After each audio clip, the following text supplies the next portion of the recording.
নমঃ শিবায়। নমস্কার বন্ধুরা, হিন্দু ধর্ম, জ্যোতিষ উপায়, বাস্তু উপায় জানতে আমাদের চ্যানেলটিকে সাবস্ক্রাইব করবেন। আজকে আপনাদের জানাবো যে বাড়িতে তেজপাতা জ্বালিয়ে কিভাবে বাড়িতে সুখ শান্তি ফিরিয়ে আনবে। যেখানে নেগেটিভ শক্তি প্রবেশ করবে বা করছে দেখে আপনি বুঝতে পারবেন, অনুভূতি করবেন, সেখানে একটি তেজপাতা জ্বালিয়ে দেবেন। তাহলে আপনার আশেপাশে যত নেগেটিভ শক্তি থাকবে সব দূরে চলে যাবে।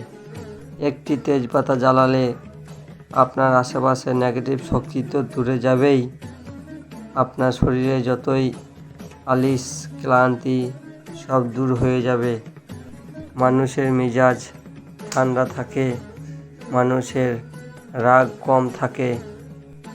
যদি আপনি অনেক চিন্তায় পড়ে গেছেন, রাত্রি ঘুম আসছে না, তাহলে কি করবেন? রাত্রিবেলায় একটি তেজপাতা জ্বালাবেন আর ওই তেজপাতার ধোঁয়া নিজের নাকে নিঃশ্বাস নেবেন। ধীরে ধীরে দেখবেন আপনার চিন্তা দূর হয়ে যাবে, আপনার রাত্রিবেলায় ঘুমটিও ভালো হবে।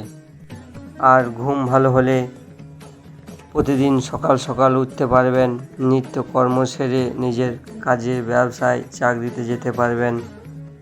তাই এইসব উপায়গুলি করে নিজেদের জীবনকে পাল্টাবার চেষ্টা করুন। এই জ্যোতিষ উপায়ের ভিডিও দেখে আপনাদের যদি ভালো লাগে তাহলে এই চ্যানেলটিকে সাবস্ক্রাইব করবেন, শেয়ার করবেন, লাইক করবেন। নমঃ শিবায়। রাম রাম।